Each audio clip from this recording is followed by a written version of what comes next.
It all started on a bright Saturday morning when I was sitting on the porch of my lakeside cabin, sipping coffee and watching the mist roll over the still water.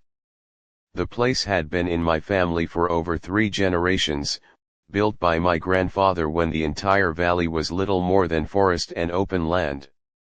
Over the years, the world around it changed. The woods gave way to subdivisions, and what was once wilderness became a gated community run by an overbearing HOA that thought it owned the earth it stood on. My cabin, however, had been grandfathered in legally separate, privately owned, and sitting on the very edge of the lake that they loved to call their community centerpiece. It was mine. The lake, the dock, even the old gravel lot they used for parking, it all fell under my deed. But from the way the HOA acted, you'd think I was squatting on their precious resort. The trouble started when a woman named Karen became HOA president. She was the kind of person who treated every rule like it was holy law and every property line like a suggestion. I'd caught her walking on my land a few times, clipboard in hand, muttering about aesthetic violations and non-compliance. I always told her the same thing: this isn't HOA property. You've got no authority here. She'd give me that condescending smile and say, "We'll see about that." I didn't take her seriously at first. But that changed when I came back from a weekend trip to find a bright orange notice taped to my cabin door.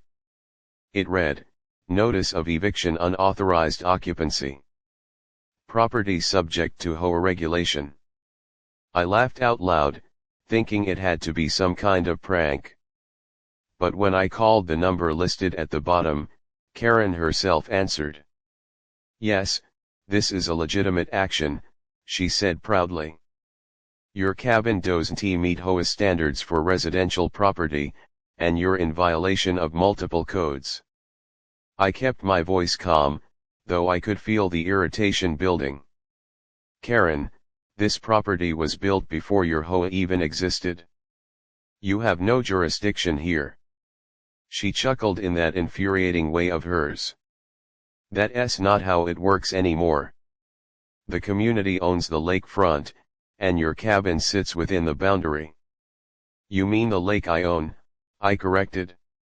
"And the land that's listed under my name with the county registrar." There was silence on the other end for a moment before she said, "We'll see what the board says about that." The next few days were a circus. HOA members started driving by my cabin, taking pictures and making notes. They even put up a sign near the gravel lot that read "Private HOA parking only." That one made me laugh the hardest because the lot was mine. I had let the neighborhood use it out of courtesy for years, but now it was time to remind them who really held the keys. I drove down to the county office and pulled the full property file, every deed, map, and title transfer since the 1950s. There it was in black and white: the entire lake and the parking area were legally owned by me, with clear boundaries marked well before the HOA was even formed. I made copies and kept them handy. Something told me I'd need them soon. Sure enough, that weekend, I came home to find 2 uniformed security guards, private ones hired by the HOA, standing in front of my cabin. One of them raised his hand and said, "Sir, this property is currently under HOA review. You'll need to vacate until the board resolves the dispute." I almost laughed in his face. "You're standing on private land," I said evenly.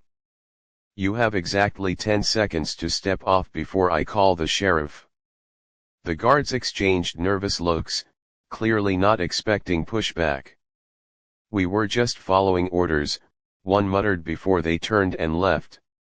I walked to my truck, grabbed the folder of county records, and headed straight for the HOA office. When I arrived, Karen was sitting behind her desk, acting like she was running City Hall. She looked up with that smug smile. "Back so soon?" I dropped the file on her desk. "That's the property deed," I said. "You'll see the lake, the cabin, and that parking lot you just claimed are all mine. She didn't even glance at it. Paperwork can be outdated, she said dismissively. Our legal counsel will determine ownership. I leaned forward and said, your counsel can check the county database. It's all current.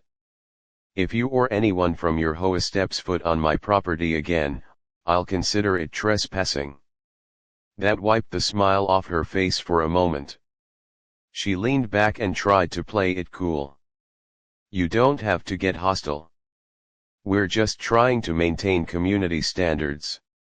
I smirked. Maintain all you want. Just not on my land. That evening, I put up fresh private property and no trespassing signs along the fence line. I also added one more by the parking lot gate, lot closed until further notice. By morning, half the neighborhood was furious. Homeowners were arguing in the street because there was nowhere to park their SUVs and golf carts. The HOA sent out a mass email blaming me for uncooperative behavior and disrupting community harmony. I replied to all with one sentence: land use rights are non-negotiable. Try me. The next day, Karen showed up at my gate, fuming. You're making enemies, she said. You can't block residents from parking here. It's public access. I raised an eyebrow. It's not public when it's on private property. You want access, pay rent. She looked at me like I'd slapped her. You wouldn't dare. I smiled. Watch me. By the end of the week, I had a formal contract drafted, $250 per month per vehicle for use of the lot. I sent copies to the HOA and the residents. Some laughed, others were outraged, but a few quietly reached out and paid. It didn't take long for word to spread that the sheriff's department had confirmed my ownership records. The HOA had no legal claim to the land, the lake, or my cabin. Karen tried to challenge it, but when the county clerk sent her a cease and desist for filing false ownership claims, she went quiet. For the first time since she'd taken over, her power was slipping. I sat on my porch that night, watching the lights of the neighborhood shimmer across the lake. It was peaceful again, the way it used to be. The same people who once glared at me now waved politely as they passed. Even Karen avoided eye contact when she drove by. The eviction notice, the threats, the arrogance, it all came crashing down on them once the truth surfaced. I didn't have to yell or fight, I just had to show them what real ownership looked like. In the end, all their HOA rules and regulations didn't mean a thing against a simple fact written in ink decades ago. The land was mine, the lake was mine, and as for their parking lot, let's just say they'd be paying for their arrogance one space at a time. The morning after I closed the parking lot, I woke up to the sound of engines revving and angry voices outside my cabin.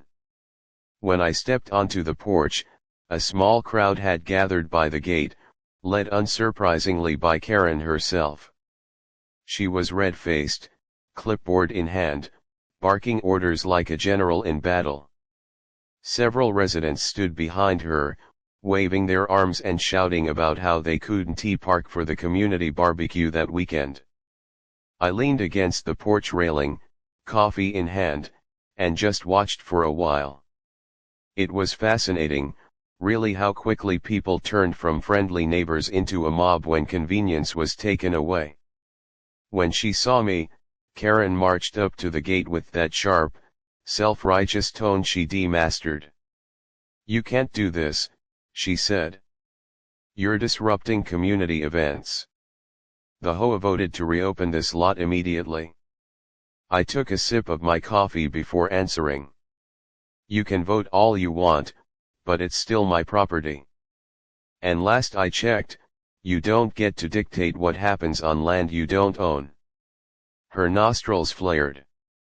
You're being unreasonable. That lot has been used for years by our residents. You don't even need it? Why make this difficult? I gave her a calm smile. Because you tried to evict me from my own cabin. This isn't about parking, Karen, it's about respect. You can't claim authority over what doesn't belong to you. She stepped closer, lowering her voice. You think you can hold the whole community hostage just because of a piece of paper? I leaned in slightly, matching her tone. It's not just a piece of paper. It's a legal title. And yes, I can and will protect what's mine. She glared for a moment, then turned to the crowd and shouted, "Take pictures. We're documenting this obstruction for legal action." A few residents started snapping photos with their phones while others murmured nervously. I shrugged and said loudly enough for everyone to hear, "Go ahead, make sure you get the sign too, it says private property. That'll look great in court." The murmuring grew louder, and I could see the confidence start to waver among them. Most of these people didn't even like Karen, but they followed her because she was loud, organized, and intimidating. Now, they were realizing she might be bitten off more than she could chew. Later that day, a deputy sheriff drove up to my cabin. I knew him, Officer Daniels, an old friend who often fished on the lake. He stepped out of his cruiser, looking half amused and half exasperated. "Morning, Sam," he said. "Seems like your HOA's got a bee in their bonnet again."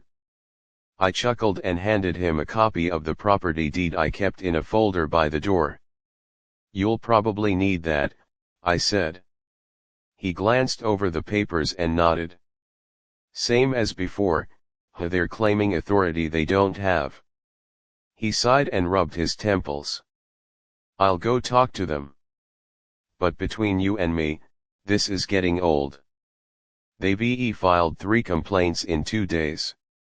"Tell me about it," I said. "Feels like they're trying to wear me down." Daniels drove down to where the crowd had gathered near the gate. I watched from the porch as he got out and started talking to Karen. Even from a distance, I could tell how it was going. Karen gesturing wildly, Daniels shaking his head, the homeowners growing quieter by the minute. After about 10 minutes, he turned and got back in his car, driving up to me again. "Well," I asked. He smirked. "Told them the same thing I've told them every time. It's private property. They can't access it without your permission. If they try again, you can press trespassing charges." He paused, then added, "She didn't like that one bit. Said she's taking it to higher authorities. Whatever that means." I thanked him, and after he left, I sat back and thought about how ridiculous this had become. All this drama over a parking lot they never paid a cent to maintain. I defilled the potholes, trimmed the overgrown trees, even plowed it during the winter out of kindness. Now that kindness had been mistaken for weakness. But that was over. If they wanted to turn this into a battle, I had the resources and patience to outlast them. 2 days later, the HOA sent me an official letter. It was printed on fancy letterhead with the words "Notice of Violation" in bold at the top. Apparently, I was being fined $10,000 for disrupting community operations and restricting access to shared amenities. I laughed so hard I nearly dropped the letter. I wrote back in a single line, "There are no shared amenities on my property. Any further attempts to levy fines will result in legal action." I sent copies to their entire board and the county recorder's office for good measure. A week passed, and things got quiet. Suspiciously quiet. No angry emails, no HOA spies taking pictures from their golf carts, nothing. Then, one morning, I heard construction equipment rumbling from across the lake. When I drove around to check, I saw them digging near the shore trying to build a new parking area on the marshy side of the lake. Karen stood there, wearing a hard hat like she was some kind of developer. I pulled over and got out of my truck. "You're really doing this?" I called out. She turned, fake smile plastered on her face. "We're exercising our right to develop community property," she said smugly. I couldn't help but laugh. "That's county land," I said. "You'll need permits for that. Hope you have them." She just waved her hand dismissively. "We'll handle it. You worry about your side." It took less than 48 hours for county inspectors to shut the whole thing down. Someone, definitely not me, had reported unpermitted construction near a protected watershed. When the inspectors arrived, they found everything: improper drainage, soil runoff, and heavy equipment operating too close to the lake. The HOA got slapped with fines that made their previous ones look like pocket change. I watched the chaos unfold from my boat, sipping iced tea, as Karen tried to talk her way out of it. It was poetic justice in real time. After that disaster, the board finally called an emergency meeting. They invited me to attend for the sake of resolving tensions. I agreed, mostly because I wanted to see how far they'd bend before they broke. When I walked into their fancy clubhouse, the room went silent. Karen sat at the head of the table, her voice noticeably softer this time. "We'd like to discuss a compromise," she said. I leaned back in my chair. "I'm listening." She went on about mutual benefit and community harmony, offering to pay a small annual fee to lease part of my lot for overflow parking. I waited until she finished, then said, "5,000 a year. Payable in advance. Non-negotiable." Her eyes widened. "That's outrageous." I smiled. "Then find another lot." "Oh wait, you already tried that." The other board members looked at each other, then back at me. One finally spoke up. "We'll accept your terms." Karen slammed her clipboard shut but said nothing. I signed the papers and stood up. "Pleasure doing business," I said, tipping my hat. As I walked out, I caught Karen's glare burning into the back of my neck. But it didn't matter. She had lost. That night, I stood on my dock watching the moonlight ripple across the lake. The air was calm, the water perfectly still. I thought about how quickly arrogance crumbles when faced with truth. The HOA had tried to evict me, fine me, and bully me into submission, but in the end, all it took was one undeniable fact: they couldn't take what wasn't theirs. The lake was mine, the land was mine, and for the first time in months, peace returned to my valley. After the agreement was signed and the HOA started paying me $5,000 a year for the parking lot, I thought things would finally quiet down. For a few months, they actually did. The neighborhood meetings were less chaotic, people stopped glaring at me when I passed by, and even Karen seemed to have accepted her defeat, or at least, that's what I wanted to believe. But people like her don't just give up, they wait, plotting in silence until the next opportunity arises. And when it did, she went for it with the same venom as before, only this time, she tried to strike from the shadows. It began with something small. One morning, I found the padlock on my gate cut clean through. Nothing else was touched, nothing stolen, just a clear message. A week later, someone dumped a pile of broken cinder blocks and old paint cans near the lake's edge, right where my private property sign stood. Then came the letters, anonymous, of course sent to the county zoning office, claiming I was illegally profiting from leasing my land to the HOA. When an inspector showed up, he recognized me immediately and just shook his head. "Still got that feud going, huh?" he said. I handed him the signed lease agreement, complete with county documentation. He laughed. "You're covered, Sam." Whoever's behind this is wasting their time. I smiled. Yeah, but they're sure wasting mine too. Weeks went by, and the petty sabotage continued. Someone loosened the screws on my dock ladder, my mailbox got knocked over twice, and one night, my security lights were shot out with a BB gun. I replaced everything, installed new cameras, and made sure every inch of my property was under watch. The footage I caught made me angrier than I'd been in months. It was Karen. There she was, creeping along the lake's edge, flashlight in hand, muttering to herself as she tossed something into the water. I called the sheriff the next morning and handed over the footage. Officer Daniels came by that evening, shaking his head. "You've got her this time," he said. "You want to press charges?" I hesitated for a moment, then said, "Not yet. Let's see how far she goes." Because as satisfying as it would have been to see her in handcuffs, I knew people like Karen always revealed their true intentions when they thought they'd gotten away with something. And sure enough, she did. A few nights later, I heard the rumble of a truck outside. When I looked out my window, I saw two men unloading bags of concrete near the creek that fed into my lake. I grabbed my phone, called Daniels, and started recording. By the time the deputies arrived, the men were knee-deep in wet cement, trying to pour it into the water. Karen stood nearby, directing them. The deputies' flashlights swept over her face, and she froze like a deer caught in headlights. "Ma'am, what exactly do you think you're doing?" one of them asked. She started stammering something about shoreline maintenance, but the county already had records showing no such permits existed. Daniels turned to me and said, "You weren't kidding." I crossed my arms. "Told you she'd take it too far."